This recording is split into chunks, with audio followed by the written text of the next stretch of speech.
Hello friends, welcome to Saru's kitchen. నేను మీ స్వర్ణ. ఈ వీడియోలో మీరు చూడబోతున్న రెసిపీ మిరియాల రసం. పాతకాలం వంటకాలలో ఉన్న ప్రాముఖ్యత మన అందరికీ తెలిసిందే. ఈ రసం జలుబు, దగ్గు, డైజెషన్కి చాలా బాగా పనిచేస్తుంది. ఎస్పెషల్లీ కరోనా లాంటి సిచ్యువేషన్లో ఇమ్యూనిటీ బూస్టింగ్ రసంగా చెప్పవచ్చు. మంచి ఉపశమనం మరియు ఆరోగ్యాన్ని కూడా ఇస్తుంది. ఈ రసంలో మిరియాలతో పాటు వెల్లుల్లి, అల్లం, పసుపు, ఆనియన్, కొత్తిమీర ఇలా అన్నింటి బెనిఫిట్స్ మనకి లభిస్తాయి. చాలా సింపుల్ అండ్ ఈజీగా అవైలబుల్గా ఉండే ఇంగ్రీడియంట్స్తో ఈ రసం ప్రిపేర్ చేసుకోవచ్చు. సరే, మేకింగ్ ప్రాసెస్ ఎలాగో చూసేయండి. మరి ముందుగా కొంచెం చింతపండు తీసుకొని ఆ చింతపండుని కొంచెం వాటర్తో క్లీన్ చేసుకొని ఆ వాటర్ తీసివేయాలి.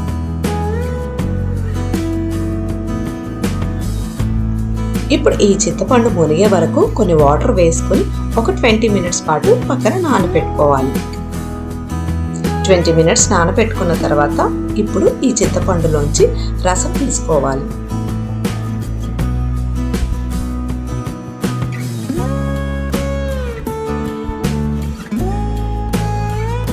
ఈ చింతపండులోంచి రసం తీసుకొని ఈ రసాన్ని కూడా పక్కన పెట్టుకోవాలి. ఇప్పుడు ఇందులో కొన్ని మిరియాలు, కొంచెం జీలకర్ర, అల్లం ముక్కలు, అలాగే వెల్లుల్లి కూడా వేసి దంచుకోవాలి. చాలామంది మిరియాల రసం కోసం ముందుగా ప్రిపేర్ చేసుకున్న పొడి వేస్తూ ఉంటారు. ఈసారి ఇలా దంచి వేయండి, ఆ టేస్ట్లోని డిఫరెన్స్ మీకే తెలుస్తుంది. ఇలా మెత్తగా దంచుకున్న తర్వాత దీన్ని తీసి పక్కన పెట్టుకోవాలి.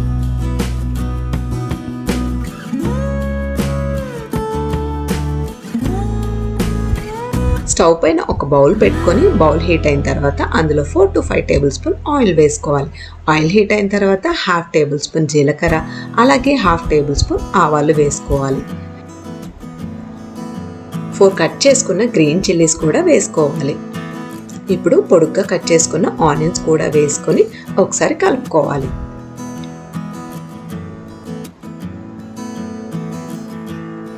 ఆనియన్స్ కాస్త మగ్గగానే అందులో కరివేపాకు కూడా వేసుకోవాలి.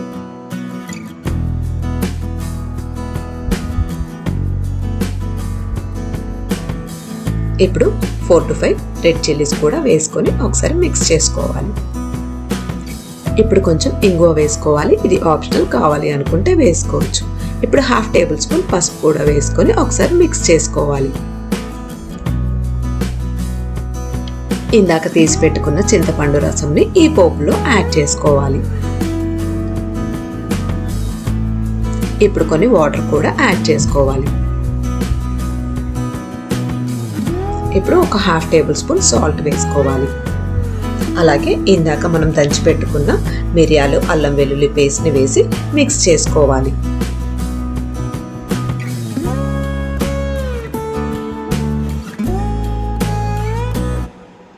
ఇలా చక్కగా మిక్స్ చేసుకున్న తర్వాత ఇప్పుడు ఈ రసాన్ని 10 మినిట్స్ పాటు బాయిల్ చేసుకోవాలి. లాస్ట్లో ఇందులో ఒక చిన్న బెల్లం ముక్క కూడా వేసుకోవాలి. అలాగే చిన్నగా కట్ చేసుకున్న కొత్తిమీర కూడా యాడ్ చేసుకొని ఒక 2 మినిట్స్ తర్వాత స్టవ్ ఆఫ్ చేసుకోవాలి. ఈ ప్రాసెస్లో ఈ మిరియాల రసాన్ని మీరు ట్రై చేసి టేస్ట్ చేయండి. ఈ వీడియో కనుక మీకు నచ్చినట్లయితే లైక్ చేయండి, అలాగే మీ ఫ్రెండ్స్ అండ్ రిలేటివ్స్కి షేర్ చేయండి. సబ్స్క్రైబ్ చేసుకున్న తర్వాత పక్కనే ఉన్న బెల్ని యాక్టివేట్ చేసుకుంటే నా లేటెస్ట్ వీడియో నోటిఫికేషన్స్ మీకు ముందుగా అందుతాయి. మరొక ఇంట్రెస్టింగ్ అండ్ హెల్తీ రెసిపీతో మీ ముందు ఉంటాను. Thank you for watching.